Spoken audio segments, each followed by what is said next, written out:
Yes, by the way, a little more about London.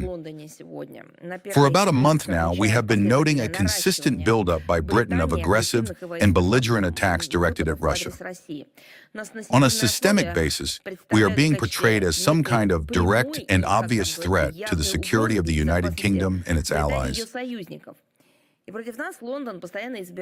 And London constantly chooses, invents, and applies all sorts of Russophobic initiatives against us. And in the new year that has begun, well, can you imagine? The new year has just started. Not even 2 weeks have passed. And the British establishment has already repeatedly managed to distinguish itself in this dubious field.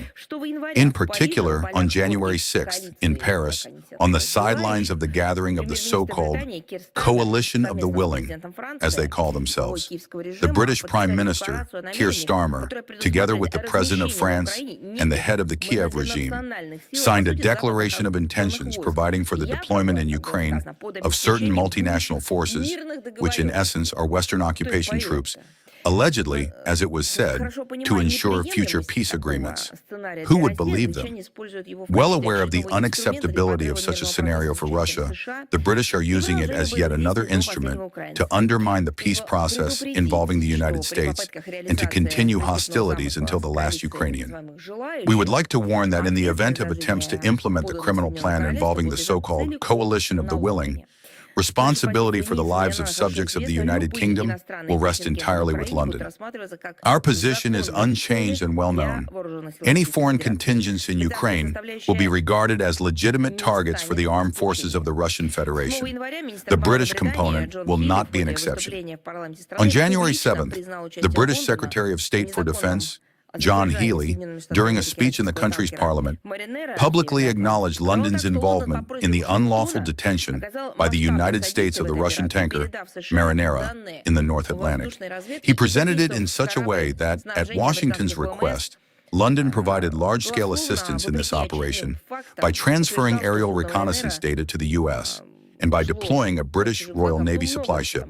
He groundlessly, contrary to yet more facts, claimed that the merchant vessel was sailing under a foreign flag. In the context of this incident, London has begun examining the issue of using the National Sanctions and Anti-Money Laundering Act of 2018 as a legal basis for involving the British Armed Forces in order to detain on the high seas vessels, which in London's understanding are circumventing the unilateral unlawful restrictions established by the Western countries themselves. First and foremost, this thought process, and of course, is focused on causing damage precisely to Russian interests.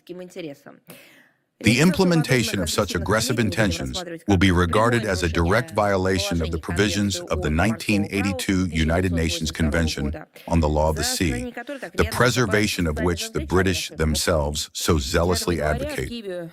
On January 9th in Kiev, the already mentioned John Healey, referring to the abduction by the U.S. of the president of Venezuela, Nicolas Maduro, stated that he also would like to take the president of Russia into custody and try him for certain crimes invented in the propaganda factories of the collective West.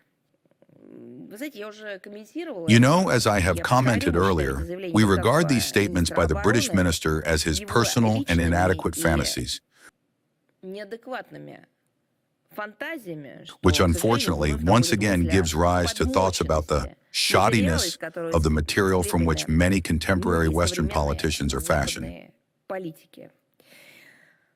Leaving aside the untenability of the accusations issued day after day and already having become hackneyed, as they call them, but which in reality are propaganda cliches, it is obvious to any sensible person that the very attempts at such actions with regard to the head of a nuclear power would have catastrophic consequences for their initiators.